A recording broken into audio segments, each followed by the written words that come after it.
That being said, there's no other horse I'm going to be siding with. 16-1. Hello and welcome along to the Let's Talk Racing YouTube channel for our Cheltenham Festival Handicap first look. Now, you can tell we're brimming with excitement. This week the Cheltenham Handicap betting has kind of come out. A few of the big bookmakers have put prices up for all of the Cheltenham Festival Handicaps for the 2022 festival, and there were some interesting prices in there. There's been a few changes, there's been a few requests on burner Twitter accounts. We thought that in this video we'd go through each of the handicaps and try and get a grip on them, because at this time of year it's very difficult to do that, and maybe if we can put a few pointers in your directions for horses or profiles of horses that suit different races and horses that we've got an eye on for those races, it might be of some help. So if you do enjoy the video, please hit the like button, subscribe to the channel if you haven't already, and we'll crack on. Also, I hope you have a happy and healthy 2022. Cheltenham Festival isn't a million miles away, and after the Dublin Racing Festival, or probably the week before, we're really going to kick on sort of 3 or 4 videos every fortnight. For those that watched the channel in the build up to last year's festival, you would know it's Cheltenham, every single bit of ground covered. Hopefully you can help us out as well. If you've got any thoughts, get them down in the comments below. At the moment we're just getting an idea of horses, but a lot of these horses will have runs between now and then. A lot of things can change. We might pick a handicap horse in the next anti-post video. So the first handicap we're going to talk about is the 3-mile Ultima handicap chase on the Tuesday of the festival. And believe it or not, with all this Irish domination, 10 out of the last 10 winners of this race have been British trained. Yeah, well, it's because no Irish horses running the race pretty much. I think the last I can remember going quite close was actually Discorama a couple of years ago. He came a close third. Noble Endeavour came third for Gordon one year. But no, it's usually dominated by English horses. It's a hard race to get a grip on at the moment, as you mentioned, Josh. A lot of them are. I think what you're looking for, though, in this type of race is you are looking for an English-trained horse, a potential improver throughout the ranks. The type of horse I'd be certainly looking at this stage is the likes of a Good Boy Bobby, who's been an improver for Nigel Twiston-Davies. He's got good 3-mile handicap chase form. And I see a lot, obviously, within the market at the moment. So a lot of talk about Sham Blue. He's 8-1, I think, for this race. You couldn't be having 8-1 about almost any horse on the day of this race, let alone 2.5 months out, about a horse that's been injured, has had a setback. And, you know, he's off 148, which could be plausible, obviously. But he hasn't run in a handicap chase before. He's been confined to small fields, and usually his best form's been outside of Cheltenham. So I'd be very wary about him. Maybe something that's come through the ranks, the likes of a Good Boy Bobby. Maybe even Vienna Court, who won on the weekend, won on New Year's Day at Cheltenham as well. The type of horse that might improve to win a race like this. I would be slightly worried with Sham Blue as well, that he might just not run at the festival altogether. I think they might give him an easy time because they know he's a good horse. They know there's pots like the Charlie Hall Chase in him, and maybe sending him straight into a massive handicap at the Cheltenham Festival might not be the wisest idea in the world. So the fact that he's so short would be a big red flag for me. Some of the ones at the top of the betting, you've got Schoolboy Hours 14-1, Simply the Bet 16-1, Cloth Cap 16-1. The one that I did think was interesting at 20s was the Boss's Oscar. I've mentioned him a couple of times on the podcast, A Horse to Follow, for Cheltenham, and look, he's had 4 chase starts. He was second to Bustleton, he was third behind Six Shooter, and then second behind West Cork Wild Way. And then the last time we saw him out at Leopardstown over Christmas in the Paddy Power Chase, he was pulled up. He made quite a bad mistake 2 out and never really got going after that. Up until that point, he was ridden very quietly, but I just think there's only one day in mind for this horse. If you're looking at Gordon's National Hunt chase options, you've got Run Wild Fred, who, if he was to run, would have a very, very good chance. Looks a perfect fit for the race. But I've heard that he could go straight to the Irish Grand National if Gordon's got a squeak in the Irish Trainers Championship. Then you've also got Fury Road, and Jigginstown don't like the National Hunt chase. I think that he would probably face Galopin de Champs in the 3-mile festival novices chase. And then the other one then becomes the Boss's Oscar, so it's a good backup for Gordon to have. This season they've been thinking, can we get him handicapped? There have been 4 very quiet runs. He's not won yet, but they will have one day in mind for him. I do think they're trying to get him handicapped for this race. Look, there's absolutely no chance in hell but he'd be rated at under 145 and running something like the Kim Muir. But it wouldn't surprise me if he was a backup to Run Wild Fred in the National Hunt Chase. And Noel Moran, the owner, has also said at the start of the season that that would be his target. I would maybe read between the lines there, especially with the way he's running. Another horse as well that I'd like to briefly mention that got my eye on is Phoenix Way at 33 to 1 for Harry Fry. There's definitely a big day in him. He cost a fortune. He ran well the last day. There'll be no better place for this horse to win than the Cheltenham Festival. The owner usually wants it on the highest level, and JP McManus will want that. He fits that profile. He could be an improver. I'm going to have to see him maybe run again before I truly believe. Let's move on then to the 2 mile Boodles Juvenile Handicap Hurdle. This is a tricky one, isn't it? You've got to try and find profiles that have won the race before, don't you think? Yeah, exactly. And there's been very different ways, and there's been different standards of winners as well in the Boodles over the last number of years. Remember, Veneer of Charm won the race. You could have never backed that horse in a fit. There's been a nice race at Nace that's one to watch out for. It's in kind of late January, early February time. That's usually been a decent enough pointer for the race. Band of Outlaws won the race. Aramax won the race before, both going on to win that this corresponding Boodles Handicap Hurdle. The horse that really intrigues me, though, is not dissimilar to last year's winner, Jeff Kidder, and it's a horse called Ben Siegel. He's actually in the exact same colours. He's the exact same trainer, and he'll be the exact same rider in Sean Flanagan if they all get there. He won a 3-year-old maiden hurdle back at Punchestown that's worked out pretty nicely. The horse in fifth, Dr. Churchill, beat a horse I know you quite like, Champion Green, down in Limerick. And a couple of the other horses ran okay in the Leopardstown 3-year-old maiden hurdle at Christmas time. So I think he might be a horse that we might see in the Grade 1 at the Dublin Racing Festival. I don't think he's good enough to go and win that race. He might be, smuggled into a 4th or 5th position and go there after just the 2 runs. He's certainly one to keep a big eye out for at 25 to 1. I know you can't have any kind of strong fancies at this time of the year for these handicaps, but he'd be one of my more strong ones that I'm looking at throughout the week. I think the Boodles, for me, if you look back at the recent winners, especially the last 4, is all about race course experience.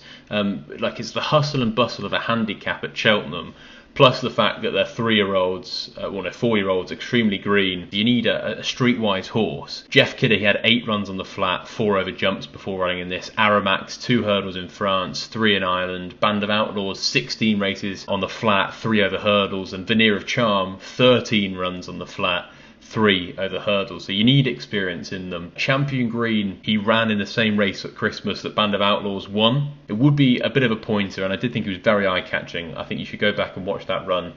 Pulled the whole way. He let him go for the last 2/10 of the race, and he flew home. The other 2, like I mentioned, Ben Siegel's one of them, and then Iberique de Soy at 20s for Gordon Elliott. Gordon loves to target this race. He's got a few in there. Pied Piper, Britska, I think, he was 3rd to Phil Dorr. I think Pied Piper would probably go to the Triumph Hurdle, but I have heard he was very sore after his win the other day, beating Vauban. I'm not sure how well he's recovered since, but I know the morning after he was extremely sore, more than usual. So they're the 3 that I'm looking at. Iberique de Soy, Champion Green, Ben Siegel. I've obviously put up Champion Green. I'm very happy with that, and he's now into 12 to 1. The next handicap we're going to touch on is the 2 miles and 5 furlongs Coral Cup Handicap Hurdle. The leader on the market is Heaven Help Us, last year's winner. Now, she's definitely probably going to run in the Mayor's Hurdle. You've got Soaring Glory at 16s. He'll probably run in the County. Chittabello, he had a serious injury. I'm not sure they think he's this good. Dashel Drash is in there as well. He's probably run in the Ryanair. Guard Your Dreams could run in the Champion Hurdle. Langadan could run in the Martin Pipe. Tritonic will probably run in the Champion Hurdle. Like, all of these horses at the top of the market probably won't end up running here. Very difficult at this stage to get a grip on the Coral Cup. I'm finding it very difficult. This is a minefield. Yeah, I've put one note beside the Coral Cup and it's impossible. It just, as you say, look, we can only deter you from horses in the market for this one, about horses that won't run in the race. Unfortunately, not horses that will run in the race. Look, Good Time Johnny was a good winner. He actually beat Mars Harp on the last day of the Christmas beating at Leopardstown. He's a good horse for Tony Martin, but to be honest, he came over to Cheltenham in November and ran absolutely stink, and his jumping sometimes lets him down. It wouldn't be a race that I have almost anything for, really. It's one that's going to have to take a little bit more shape for me. I think the races to maybe look out for are the 2 mile handicap hurdle at the Dublin Racing Festival. Sometimes you get horses running in that are going to run over a trip too short, and the William Fry over 3 miles, where you might get horses that are running too long. And might have to step back down. So horses like Winter Fog, as you said, and maybe a Falcano, who we might mention later in the Pertemps, who are maybe questionable stayers at 3 miles, might be horses that drop down for a Coral Cup. The next handicap we're going to focus on is the 2 mile Grand Annual Handicap Chase. No. I'm just. When you just mention Grand Annual, it takes me a moment. Arthur Antoukas' agonising second in the race last year. But a few of them interesting at the head of the market. Sky Pirate, who won the race last year, 12-1. Before Midnight, who won at one of the Cheltenham meetings at the start of the season, he's 14-1. That would be the main aim. His trainer Sam Thomas has stated that. 16-1 Course Sublime, 16-1 Stolen Silver, 20-1 Antoukas, 16-1 Buddy Rich, 20-1 Gentleman de Me, Editor de Gite in there as well, who goes to the Game Spirit next time out. I've highlighted 3, one being Buddy Rich, one being Antoukas, and one being Course Sublime. He was second to Fernie Hollow on Fernie Hollow's chasing debut, and then third behind Riviere de Tell and Fernie Hollow over the Christmas period. But he was once a champion hurdle runner. I'm not sure there's loads of room off a mark of 150. I think that's going to have to come down before the Grand Annual. I know Sky Pirate won the race off 152, but I'd like to see him maybe in the late 140s. That's going to be difficult, especially with the added English tax when the English handicapper gets a hold of these Irish horses. So I'm not 100% sure about Course Sublime, but he's done everything well so far. He's jumped fairly well in those races as well, and he would be on the radar. Antoukas, he's not been seen since Punchestown. I'm probably going to let that ship sail. And then Buddy Rich, who had Cheltenham experience at the start of the season, he would go there as well. I know you like him. I'm a big fan of Buddy Rich. He looks like the type of horse that might fulfil, this sort of a vibe. He's off 138 in Ireland, as you say. You'll get pounds for that, but might come into a Grand Annual of 143 maybe. He ran quite an eye-catching race behind Third Time Lucky back in the October meeting when he wasn't off a stroke that day. He was given a very quiet time of things. He then won a beginner's chase beating Ballyadam. He actually wouldn't have won because wide receiver fell at 2 out that would have beaten him.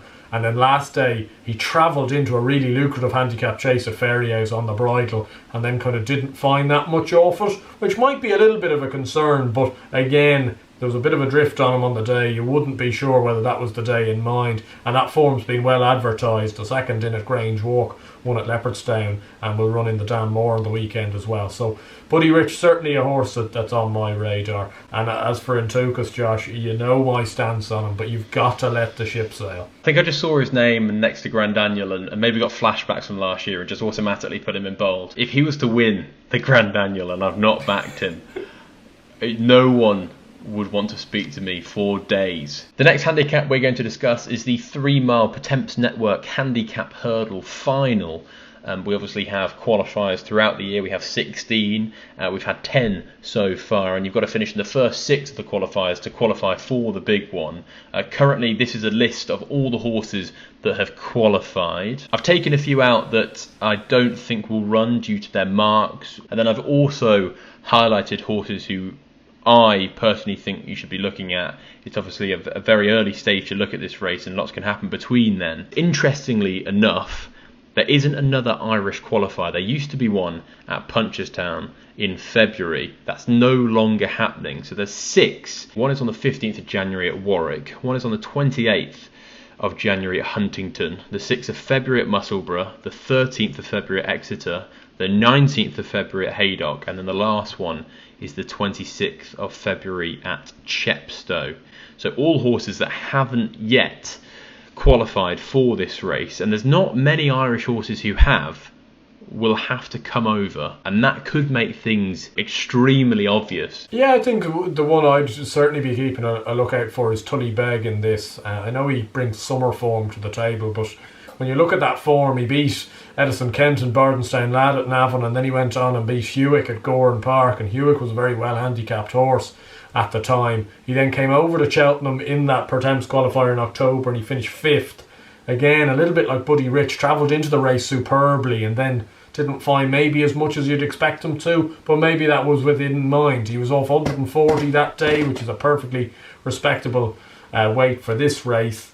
But as you say, you'd think Gordon's going to smuggle a few. What I can see happening is him smuggling a couple over to that Musselburgh meeting, because he does bring runners over to Scotland quite a bit, and he might target that meeting and try to pull off a few decoys by running a few other horses in different races to make it look like just a general day out in Musselburgh for Gordon, but instead he's actually sneaking 2 or 3 into that Pertemps qualifier, so keep an eagle eye on that. He'll know himself that he brings a horse over to Huntingdon, he's letting the cat completely out of the bag. So I think Musselburgh looks the option. That being said, I think Sire de Burley qualified at the Warwick race a couple of years ago as well, so they're definitely races to keep on the right side of and have a look at what Gordon's running. I would give a favourable mention to would be Dallas de Picton's Tullybeg and Falcano if he was to run here. He could obviously run in the Martin Pipe again or maybe in the Coral Cup. A quick word then for the 2.5 mile Paddy Power Plate. You've got a pretty good record in the race. Yeah, not a bad record in the race, dating back to the Empire of Dirt days for Colin Murphy. Road to Respect won the race, Simply the Bets won the race, and obviously the Shunter won the race last year. And same stable, same owner as Noble Yates tops the market here, and you just have to almost take it on trust with Noble Yates. This horse will win a big handicap, but I couldn't tell you what handicap it'll win. He could win the Thyestes at Goran, he could win the big 2 mile 5 handicap chase at the Dublin Racing Festival, he could win this race, he could win the Ultima if he ran in it. Like, I think he's a grade 2, grade 3 horse potentially, and he's running around in handicaps. He got a very easy time of things in the Paddy Power. I just think there will be a day, he's been farmed out the back of his races, and there's just going to be a day where he'll suddenly line up in the first 3 or 4, and that will be the day. And you know, if he was to run in the race, you couldn't almost not back him. The English horse that I would give a squeak to in the race, because usually those big 2.5 mile handicap chases that we see almost every second week at Cheltenham throughout the year, a fair few of those usually run well in this race. I'd still give a chance to Galahad Quest. He's constantly improving, he's getting a bit better, he's getting more experience as well. He's currently 33 to 1 for the race. He's certainly on my radar as a horse that could outrun those odds. Yeah, the one that you mentioned at the start, Noble Yates, I think he'd have a banging chance if he ran here. Connections clearly target these big handicaps, as they did with the Shunter, and they will want to back that up with Noble Yates, who cost a fortune, clearly has enough ability to do just that, and has been given a very quiet time. The one down the market who I've already put up anti-post for any race is Coccolino. No idea if it'd be here or the Kim Muir or the Ultima, or how he is in general, but he's 20 to 1 in those anti-post markets. His form with Albarra's working out very well. He was obviously 3rd in the Bob Wallinger bumper a long time ago, but it is decent form and it is stacking up behind him, and we've not seen a lot of him, so he could be lightly raced, he could be unexposed, and he could be better than his mark. And so he'd be one that I'd be wary of if he runs at the Paddy Power or the Kim Muir, or if he runs at Cheltenham in general.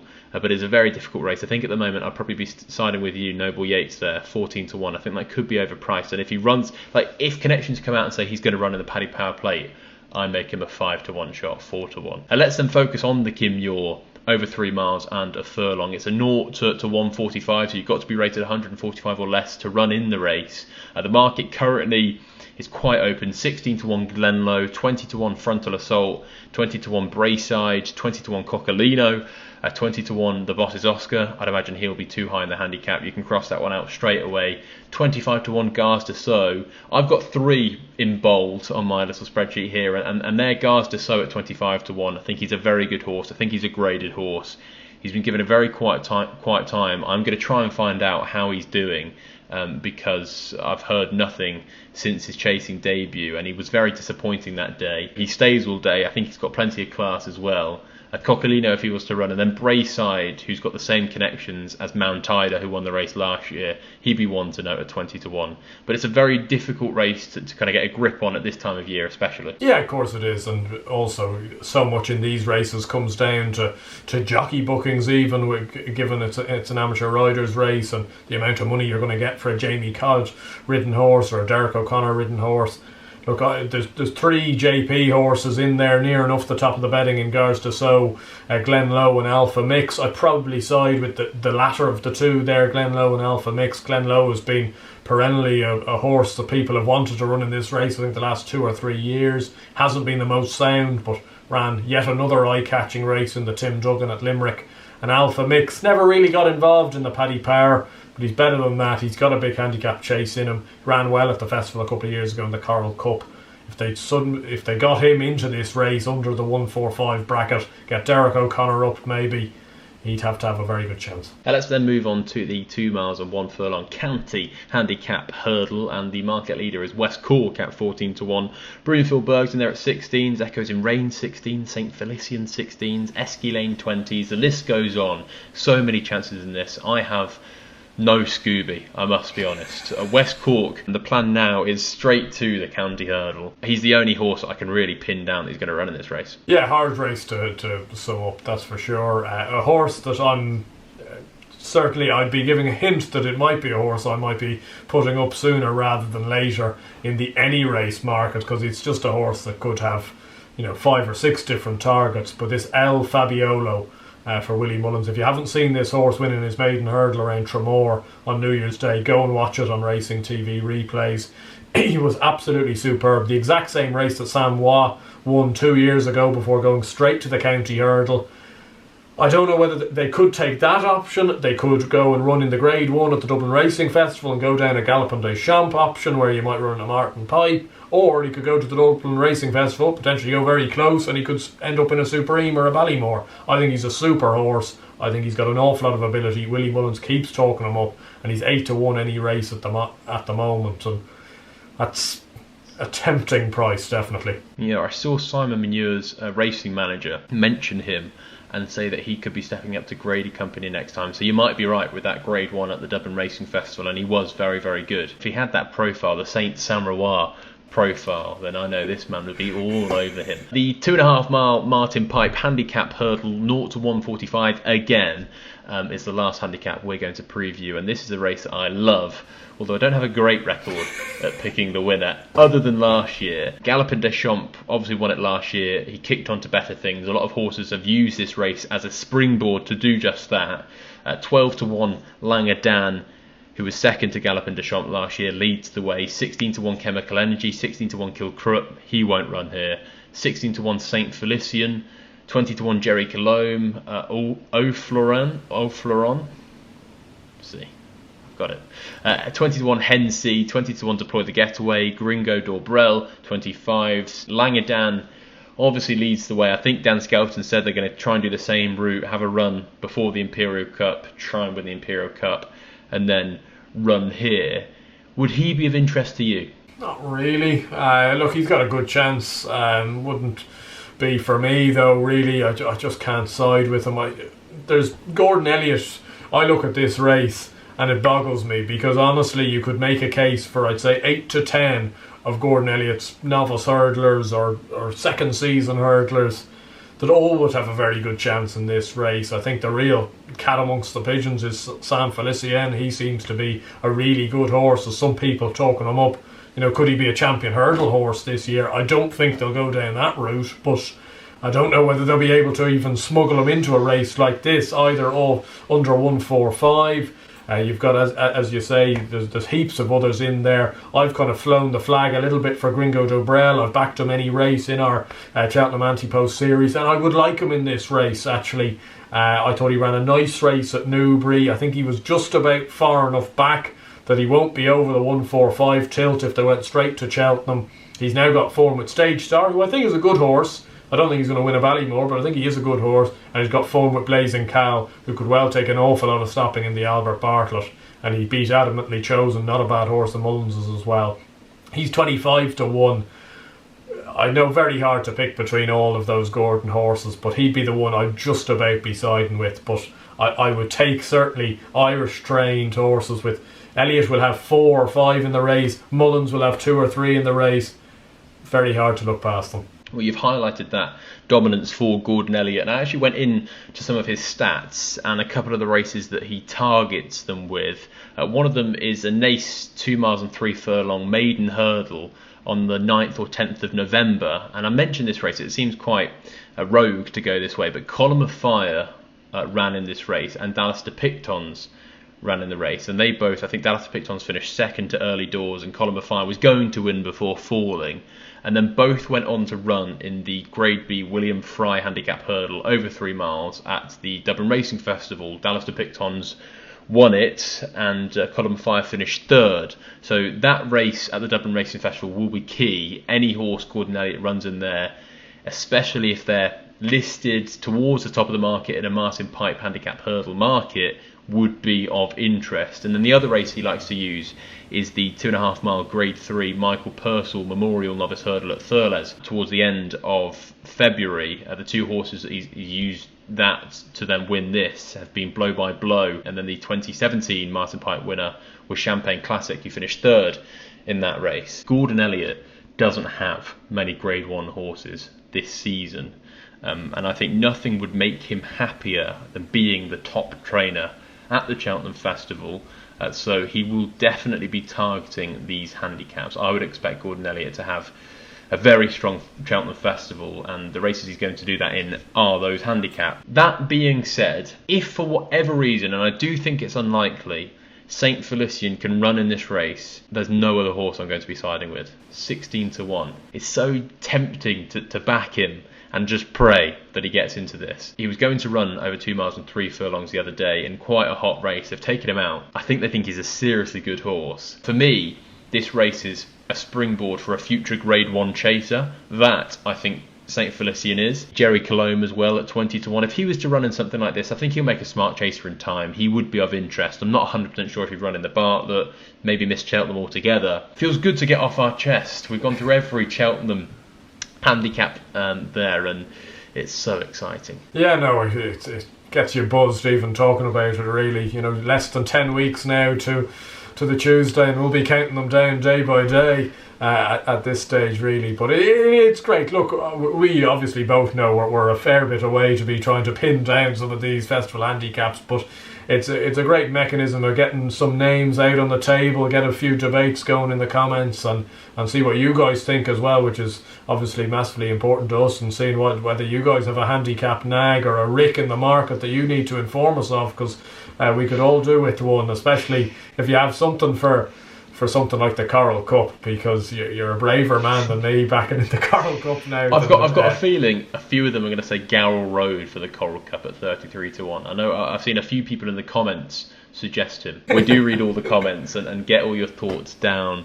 below. But thank you ever so much for watching this video. If you did enjoy it, hit that like button. And if you want a preview for the weekend at Sandown, it's a Tolworth meeting, then you can listen to our audio podcast with Racing TV. It'll all be linked down in the description, so don't miss out there. And we also kind of reviewed the Laurels of Nace, Ginto winning, and we also reviewed Cheltenham New Year's Day as well, the Hom Press, Iron Maximus, Hillcrest. I don't know why I say Iron Maximus. He didn't win the race. But if you did enjoy the video, please hit that like button, subscribe if you haven't already, and we'll see you soon.